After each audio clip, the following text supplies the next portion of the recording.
folks. Welcome to Between Awesome and Disaster. This is your host, Will Carey. Thank you for tuning in, as always.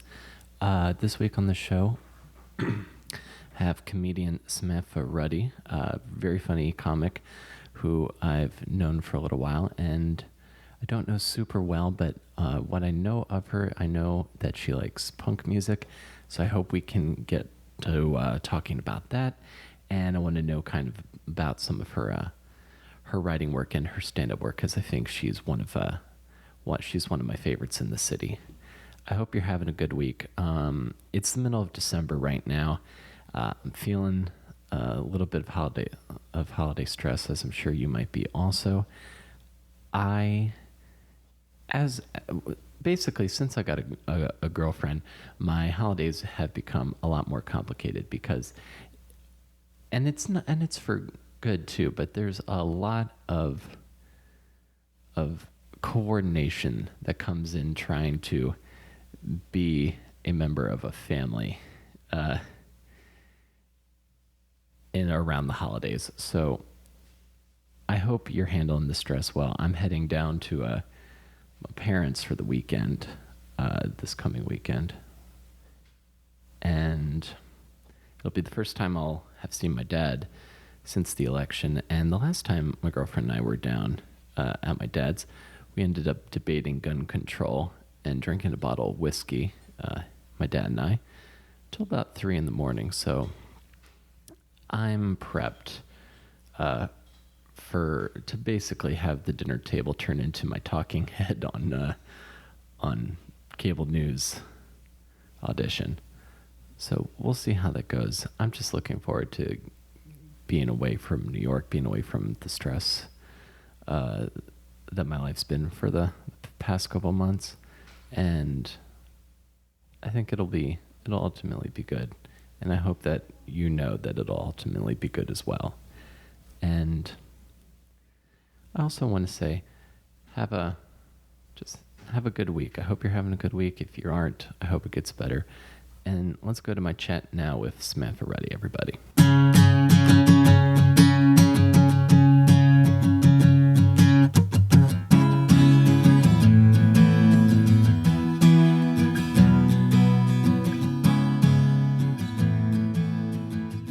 And you can pretty much be like right on top of the mic. Okay, I can be right on it? Yeah. Sounding good, Sam. Sweet. Yeah. Awesome.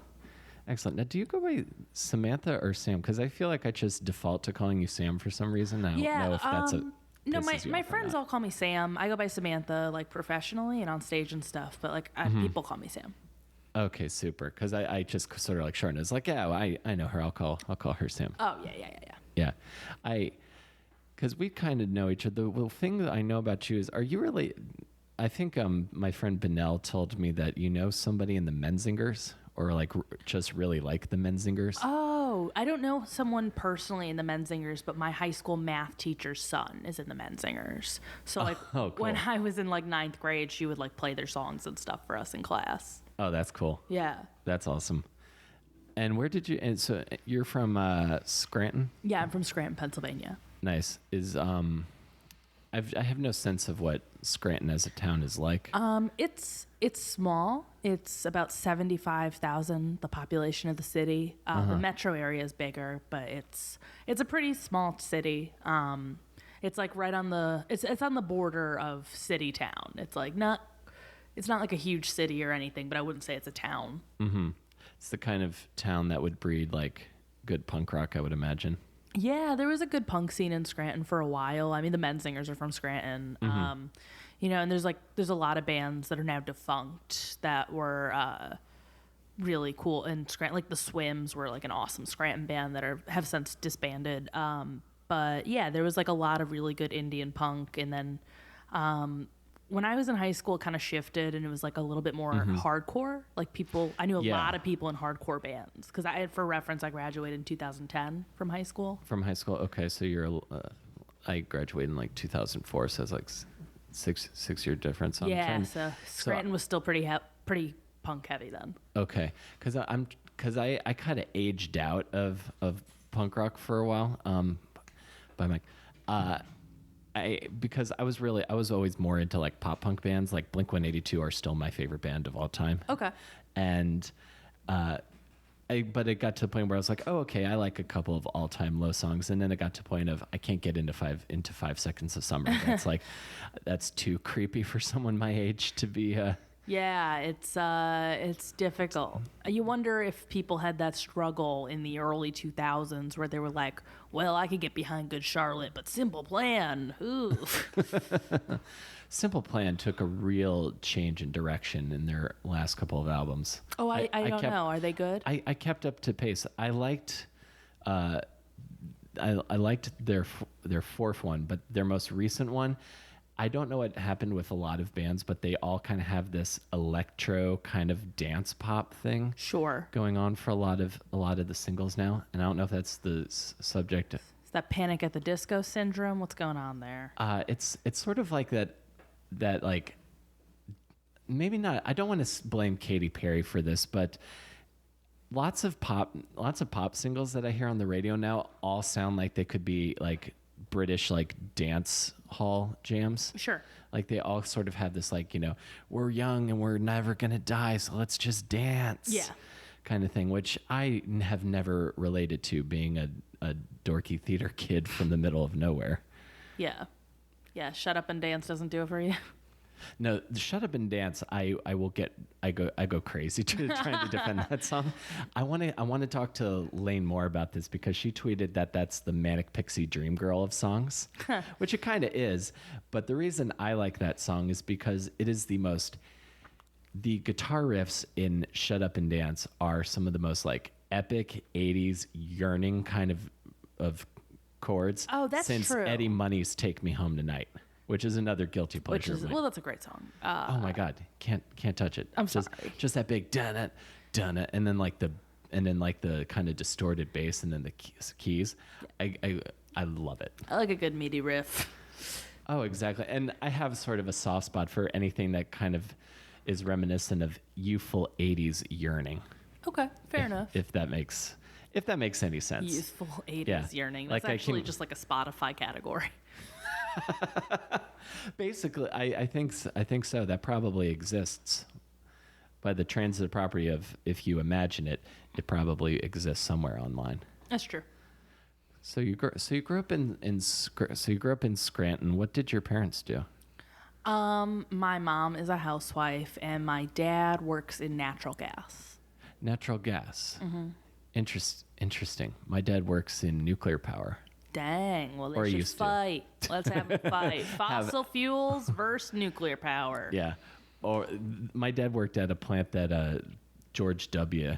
came and spoke at. Did the whole like nuclear. Is your dad Homer Simpson? People ask that. I'm sorry, I didn't mean to be a hack.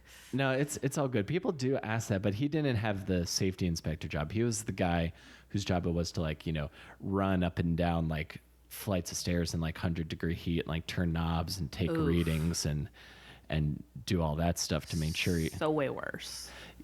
From what it sounds like, like he would describe his, like when I was in high school and he was like cranky and we'd like yell and fight and stuff.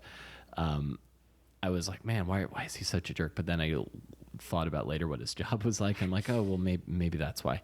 Yeah. You do 12-hour shifts that either start at 6 a.m. or start at 6 p.m. Oof. God, that's brutal. Yeah. I try to say I work hard because I'm like, oh, I've got 3 jobs and I do comedy and I've got all this stuff going on. I don't. I really don't. Yeah, you don't work in a nuclear factory for 12 hours a day. Not necessarily. So I'm curious to know, like, because I'm imagining you, and maybe correct me if I'm wrong. I'm imagining you growing up as this sort of like punk rock kid in a smallish town in Scranton. Is that accurate or no? Nah. I mean, I was into like ska and punk music, but I probably wasn't that like hardcore of a kid. I think I'm a little bit too much of a dork. Like I think I was too into Harry Potter to really truly be edgy. No, yeah, absolutely. Like hardcore in Harry Potter, I can't imagine there's a huge crossover of those two fan bases. Yeah, like I would go get drunk in the woods before shows with my friends, but like I would also wait up till midnight for like the Harry Potter releases. So like I feel like it kind of evens out. No, absolutely. What shows were you going to in Scranton? I used to go. There was this place near my house called it was Eleanor Rigby's, and then it was Three Kings or something. And before it was Eleanor Rigby's, it was something else. It was like this one of those places that just changes owners and names like every year. And I used to go there with my friends all the time, and we would just see local bands. Yeah. We had friends who were playing in a couple of hardcore and punk bands in the area. So we would just go out and support. And when someone cool would come in, like I think I saw Bayside there once, like it was fun. And you just go to shows. Awesome. Were you really big into hardcore? No, I really wasn't. I've never been a huge hardcore fan, but I happened to go to a lot of shows because of my friend group. Yeah, I hardcore was too scary for me. Too hardcore? Yeah, it was just too hard. And it seemed to be like a lot of hardcore bands seemed to take pride in the fact that they couldn't play. Like maybe this is just the old man. Maybe I'm just being an old man right now, but like, and I'm not talking about like technically proficient bands, metal, like like metal, and like, oh, this song is going to be in like 12/17th time or something like that. Oh my God, but like so much. Yeah, but like the bands that like total disregard for melody or song structure, and it's just like untuned guitar and yelling about the government. Yeah, I mean that'll happen, especially at the local level. It's like improv, Like there's some real bad hardcore out there, but there's some really good hardcore out there. Yeah. Are there any bands from that scene that went on to be of note? Not really. My friend's band disbanded. They had somebody get too fucked up before a show and puke into the audience, and I think that was pretty much when they were done. Oh man. Yeah, there's not nobody I was really good friends with has gone on to be in like a band that continued playing. Right. So I'm curious if you're going to a lot of shows early on as your friend group. Is that part of the beginnings of like fueling you as a creative person, or do you play any instruments? I do. I play guitar and bass and ukulele, and I can dabble with the piano. Sweet. I play guitar and bass also, and do a little light piano demo. A little bit of key work. Yeah. So was that the dream early on ever? Yeah. I used to love playing music. Oh, nice. I started playing when I was 12, and I was playing in bands by the time I was 13, 14. Oh, nice. I wasn't playing in like original music bands at any point, but like my friends and I would like, just get together and like play a Green Day album or something, or like play our school's talent show, or play a pool party one of us was having. Like we would do that all the time. Yeah, me too. Those were good times. Those were the first times I remember, like, because I had started doing like the school plays every year. Okay. And like that's when I kind of was like coming alive, I think, as a person, because like I'd kind of gotten bored with basketball and soccer. Sure. And was kind of over it by a certain point. But then I found this when I started like playing guitar. I was like, oh, okay. Yeah. This will be what I do. I got like really into it for a while, to the point where like my friends stopped wanting to come over because like I would just want to play guitar. What were some of your bands called? I don't know. We never even had names. We would we like before we knew how to play instruments, we would make up these fake bands, like, and then I think we had a couple names for those, and they were always like really bad, fueled by ramen band ripoff names. Sure. Like I think one of them was like Cold February Night, or like On the Drive Home or something. Like really. Those are good. Yeah. I can see them already. Okay, so like you're standing on stairs. Yep. Like, yep. Or in front of brick walls, looking moody. Yeah. Someone's wearing a beanie. Somebody has their arms crossed. Exactly. All black T-shirts. Oh, of course. But yeah, we we like did that, and then we actually learned how to play, a few of us, and then we wouldn't really get a name. We would just do whatever. So it just kind of thrashing around, knowing that music was the goal, but like no clear direction. No, I mean, I was a kid, I was like 14, 15. I didn't really care about it that much. And or not that I didn't care about it that much, but like it wasn't like a career goal at the time. It was just something that I knew I really liked doing with my friends. And then I got like older and I sort of drifted away from music a little bit. I got really into improv towards the end of 8th grade, beginning of 9th, and I joined an improv troupe. Oh, yeah? You had improv troupe in 9th grade? Yeah. I was in a local one. Nice. Who were you watching that was getting you into improv? I saw an advertisement in my paper when I was like 14 for an improv troupe, for an improv class. Yeah. For kids between the ages of 12 and 15, and then one for kids between the ages of 16 and 18. So I took the 12 to 15 class, and then they like merged us with the older teen group, and then like we would do a monthly show. So I did that for like a year until the group disbanded. Yeah. And then I would do like a one-off every now and then with the people that we used to do the group. Like we would like get the band back together for like a show or something. Sure. And then by the time I was like 15, 16, I was like way more interested in high school, like my friends, and like going out, Having a life. trying to have a life, trying to get drunk, like, Your movie high school experience. Yeah, I totally shifted. I really did. I went from being like team sports and like improv and stuff to like going to hardcore shows and like just trying to be like more social and fit in. Yeah. Did you have a hard time fitting in? Because I did. I had my things, and then You had your things. Yeah, I had my things that I liked and my 3 friends, and that's how I got through high school. Okay, yeah. I mean, I wasn't super popular, but I wasn't unpopular. Like I was voted like class clown, and I had like, I think I was on a homecoming court one year, but I was never like, I don't know, I was never like super, super popular. Like I was never like a cheerleader or at like that lunch table, No, yeah, absolutely. I know that lunch table. Yeah. Looking back on it, it was never a lunch table I would ever want to sit at.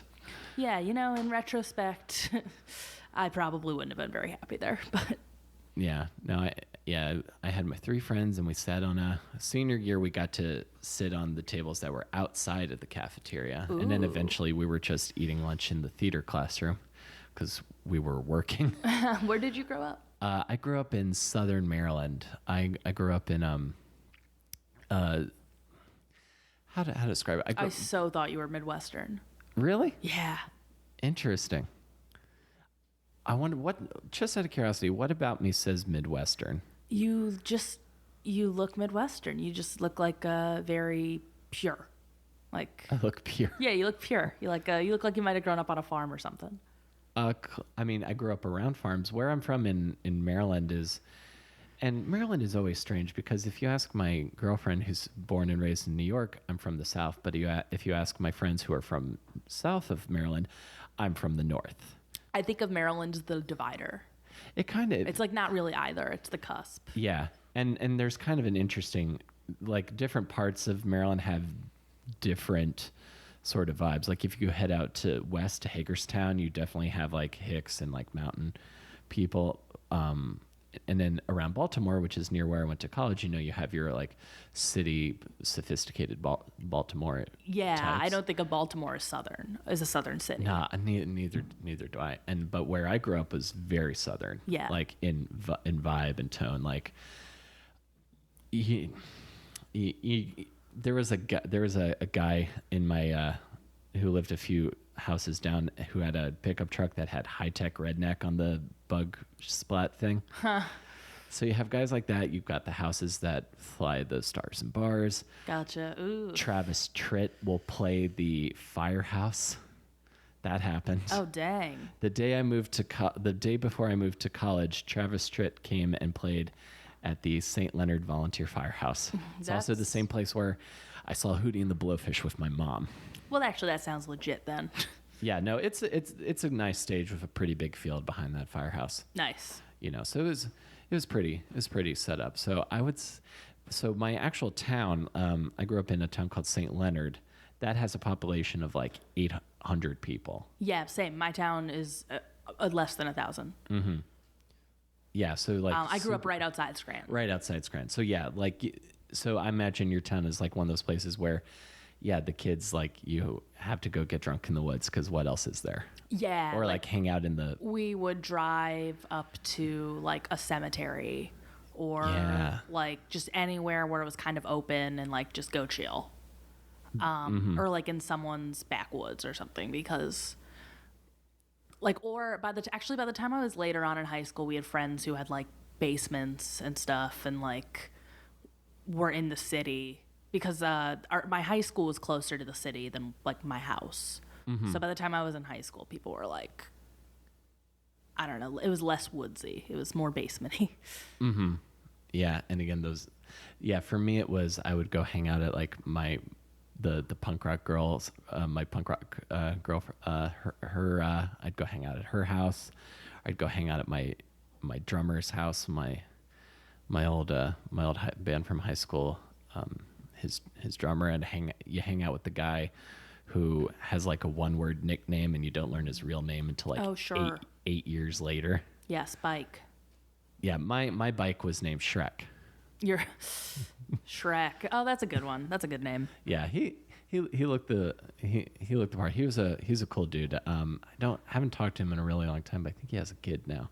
Huh. That's good. Strange paths. I wonder if it was with Fiona. I'm so sorry. What was your band's name? We were called Strictly Tech. Strictly Tech. That was my band in high school, and it was because one day I was building a set for I think the Pajama Game, which I was also in, and the tech head of tech was like, all the Strictly Tech people come this way. My band in college, though, we had a much more emo sounding name. We were called Edge of Memory. Oh, that's delightful. Yeah, I was pretty psyched on that one. If I ever do another band, I'm gonna call it The Death of Sincerity. The Death of Sincerity. Yeah. Yeah, that's a pretty tight emo band name. Yeah, I think that's where I would go with that. I don't know if there's much room for like the emo voice in 2016, but I imagine there's some sad kids still. I still love the Wonder Years. Oh, I've never listened to them. They're good. Yeah. I just started listening to modern baseball. I'm starting to get back into the swing of things, but I have not heard the Wonder Years. The Wonder Years have some very good albums. If you get one or check one out on Spotify, start with The Greatest Generation. That's the one I listened to first. Okay. They did this whole like series of albums about like the American suburbia experience, and that's like the head of it. They have the album closes with like a 7-minute long song where they like make references to almost every song on the album. It's pretty great. Oh, that's really cool.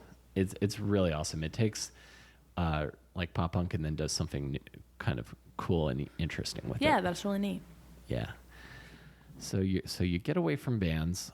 You get away from bands and from team sports. What were you? I was never good at sports, but I played them up until, or actually, I was really into track in high school, but that was it. I stopped playing like team, like soccer. I stopped, and basketball and softball. Yeah, I was super into sports, even though I was really bad at them when I was a kid, and I still am. I just don't really play them.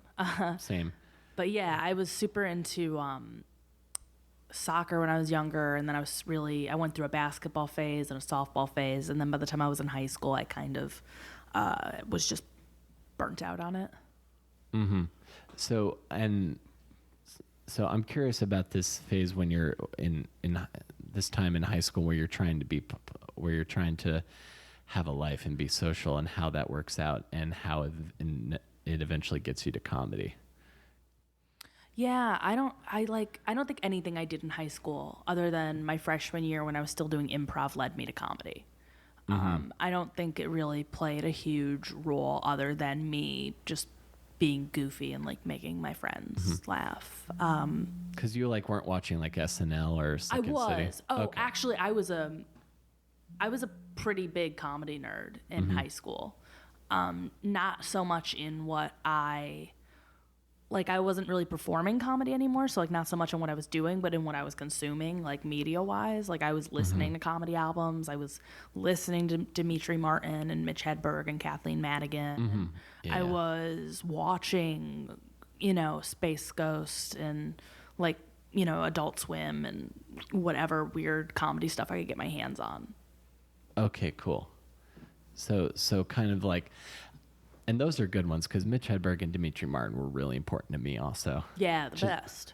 Those were like the first times I ever heard like really kind of absurd, really well formulated jokes, and learned that that's what you could, that was comedy. Because to me, comedy was like Bill Cosby or Jeff Foxworthy, like kind of longer form, like storytelling, like rambly. Yeah, oh man, and I always loved SNL too. Like when I was in 8th grade, we had to do a report on like any person that we admired, and I did one on Tina Fey, and because I think at that time she was the head writer, and she just started doing Weekend Update, and I was like obsessed with her. Like when kids get like weirdly obsessed with a person, like I was 12 or 13, and I just decided that like I just totally fixated on Tina Fey. Absolutely. No, yeah, I know. So she was like the it for you. Yeah, and she was like not really famous yet.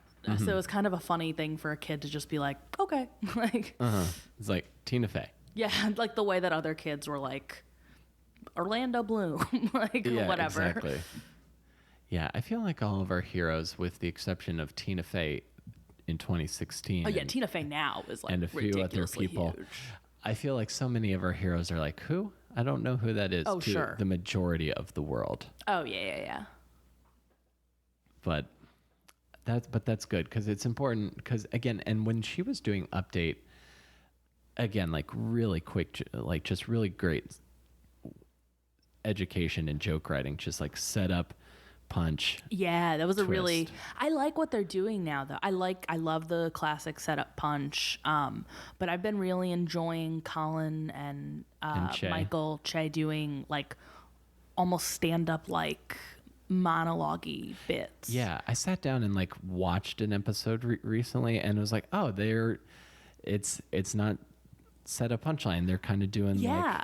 They're doing their stand-up, what I think their style of stand-up would be, although I haven't seen Colin Jost do stand-up that much, as the news anchors.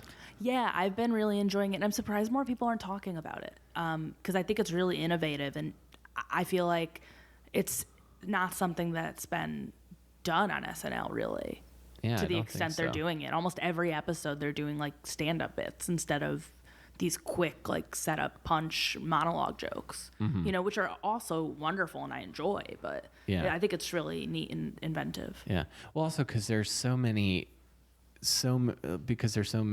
late night hosts that are doing the traditional setup punch, even outside of like the traditional the network guys, like your John Olivers or your Sam B, who I think is amazing. Oh, her show's great. Love it so much. She and John Oliver have the kind of like vitriol that I think is missing from The Daily Show now.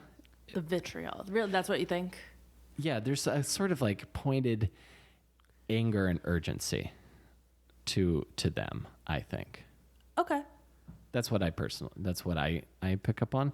I dig it. It's kind of it's cathartic in a way. Yeah, I agree. I agree. I've been enjoying both of their shows a lot. Oh, absolutely.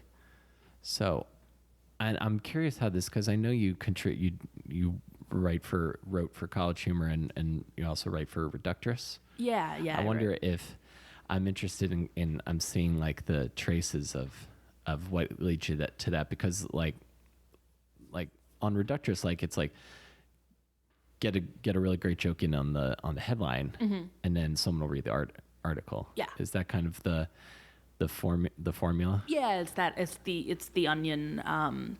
It's like the Onion thing where obviously you want the article to be great, but the headline's the main joke. We are mainly pitching headlines when we're having like our pitches, and I think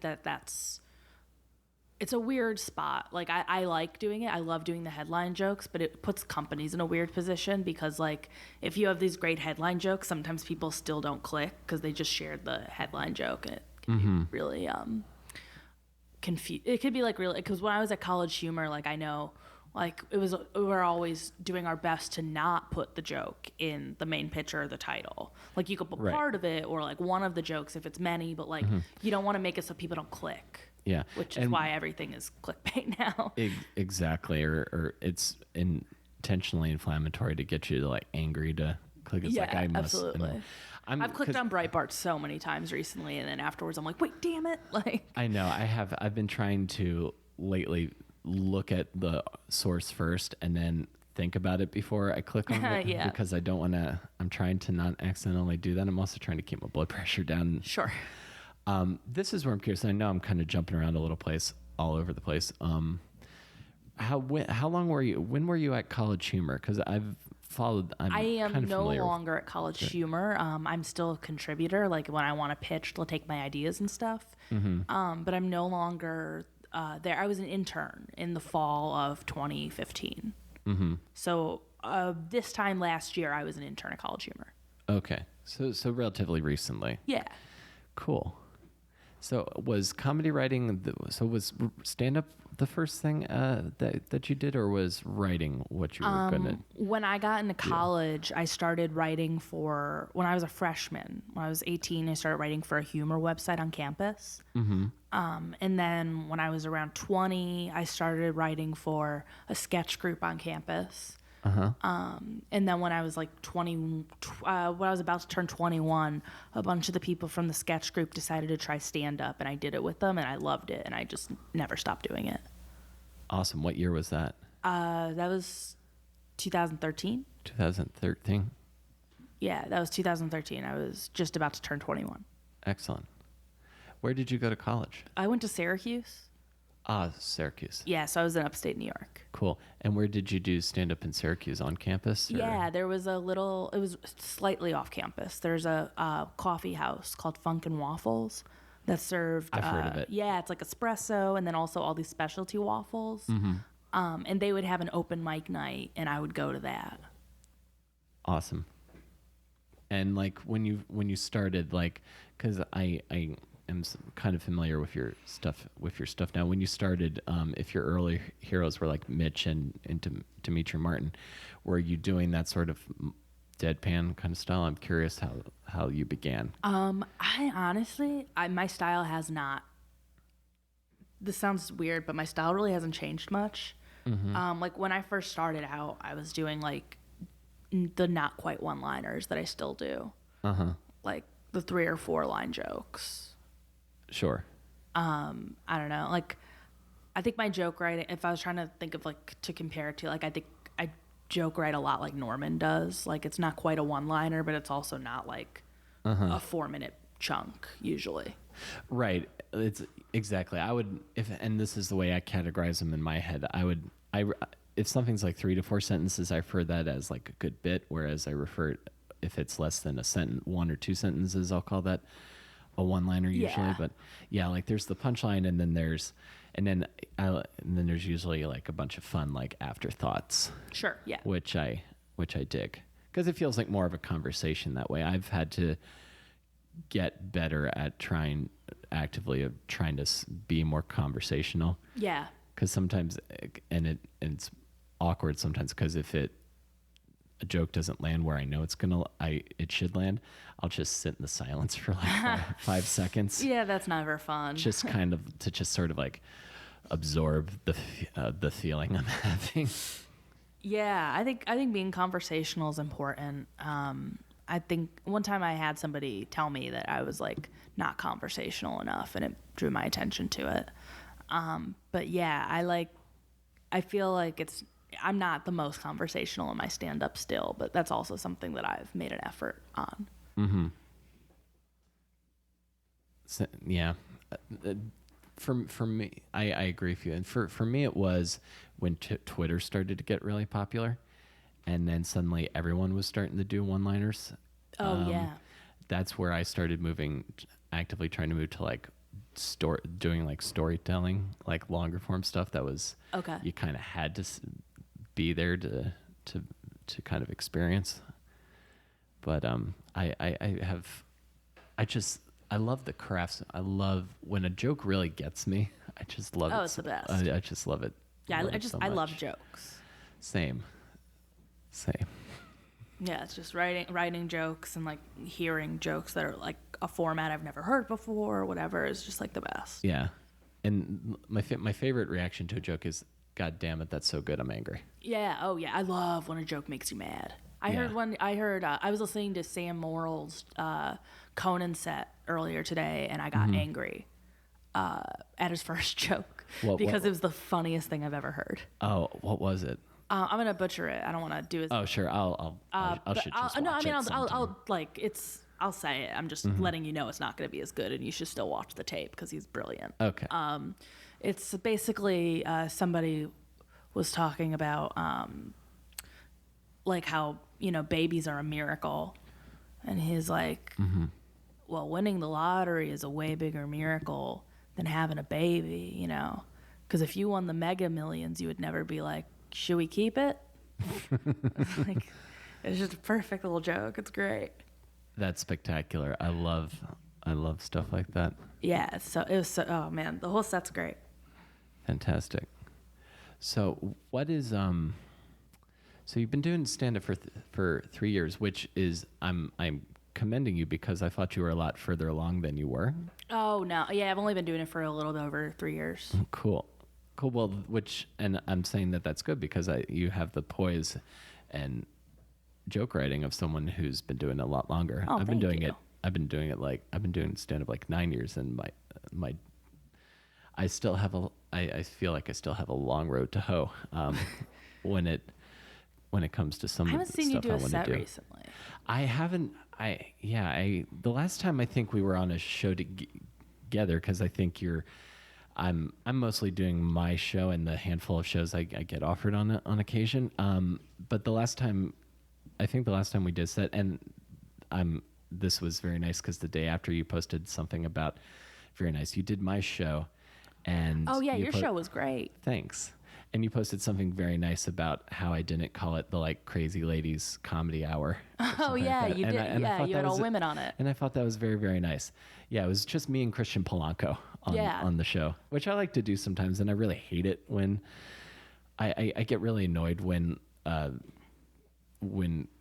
comedy shows like advertise that it's an all women show. Yeah, just to clarify, Will had a show that I was on, and it was like 90% women and then like a guy, and he didn't say anything on the flyer like crazy vagina comedy hour or anything like that. We were mostly women. It was really, which is unbelievably like actually pretty rare. Yeah, because I don't want to bring attention to it. I'd rather it just be, hey, it's a show. I'd rather it show. just be a good show. I mean, I guess some people do it for like promotional reasons. Yeah, I know. Like I used to do a show at a comedy club, or I still do it sometimes, and it's because they use it to market to specifically women. Right. It's not. People make jokes, but it's not like this. Always like this terribly sexist thing. It's a lot of time it's for marketing purposes to try to get single women or like women who got a babysitter or whatever. Right. To like come out to a comedy show and like to specifically try to market to them. Yeah. The same way at other comedy shows you have your like that show at the Laugh Factory is like Mo Better Mondays. Like there's the specific marketing towards like, oh, we need black people in their club or we need Latinos in our club. Yeah. Kind of thing. I feel like that happens less maybe in the circles we're running. I feel that's more of a club thing that happens. Yeah, but I think that's way more common in clubs than like alternative shows. Yeah. Whereas I think at alternative shows, if they do that, there's at least kind of a fun hook to it. Like there's a funny name about like involving clams or something. Yeah. I think I heard at least one that had that. I'm sure. So let's. I'm curious. want to see where, because we're coming in pretty tight here. Is there anything that you think I haven't addressed yet? No, I don't know. I think we pretty much. I'm only 24. We pretty much covered my whole life. Spectacular. Well, no, because I knew that, and I knew the thing about the Menzingers. I knew you liked punk rock, so I wanted to make sure we talked about that. Yeah. I'm curious. What are some of the things you want to do next with either stand up or jokes? And I think I just heard a knock at the door. Oh yeah, Suba here. Suba's on the podcast after this. I don't know. I think after I just recorded a half hour to submit to Comedy Central's half hour, and that was my first time recording that. So that's exciting. I've never put down like a half hour of material even on like my camera before. And yeah, so I think maybe having like a 45-minute set would be my goal. Hi, Suba. Hey. That's awesome. So you just did a half. That's spectacular. Yeah, just to record to submit. Like nothing will happen from it, but it's still nice to like. It's good to be able to know. Yeah. It's good to be able to know you can do it. The first couple of times I did a half, I was like, oh, good to know that I can actually do that. Yeah, exactly. Fantastic. To be like, oh, I have the material. Spectacular. Well, excellent. I hope hopefully something comes of it. Is there anything that you want to plug? I'm trying to think. Oh, I run a show at the Creek in the Cave called Creek Bros that you should come to sometime. Excellent. I'll make sure to swing by at some point. Thanks, Sam. Awesome. Thanks for talking to me. All right. Thanks, Will.